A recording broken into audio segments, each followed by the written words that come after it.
The St. Lucian closed in on the Caribbean Sea. The day had been calm, but hot. It was precisely the sort of day the locals in the markets of Castries hated.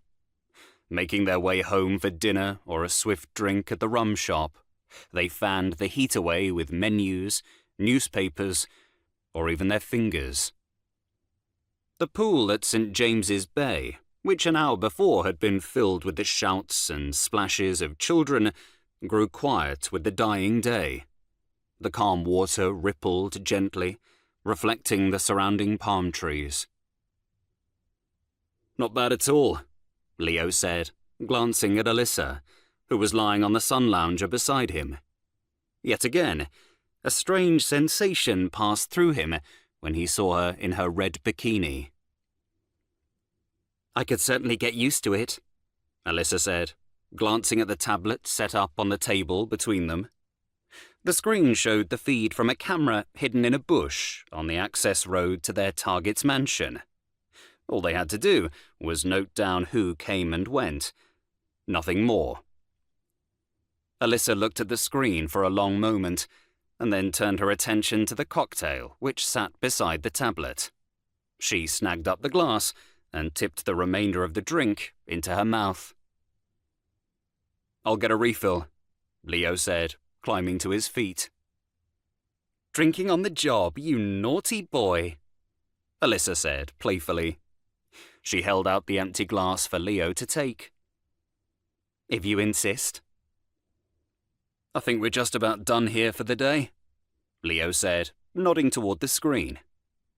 In the evenings they had set the system to record movement, which they could then log the following day. So far, all it had recorded was a troop of vervet monkeys who liked to run up and down the road for hours during the night. "Why don't we just do jobs like this in the future?" Allissa said, chuckling. "It's much easier than chasing bad guys." "It's certainly not been as difficult as some of our other cases," Leo said, looking out at the sun, which was an hour from disappearing altogether. "Although I must commend you for your hard-working attitude to sun lounging. Most people gave up hours ago." Leo glanced at the other sun loungers, most of which were now empty. "I'm always giving 110%, Allissa said, rolling over.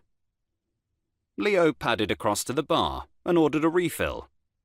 When the client had offered to fly them to the Caribbean, Allissa had suggested the all-inclusive.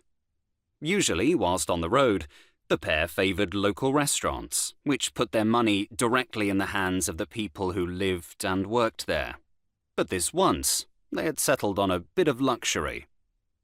As the barman got to work, Leo stared up at the large screen behind the bar. A 24-hour news channel recapped the day's headlines. Although not really paying attention, Leo's eyes were drawn to the screen.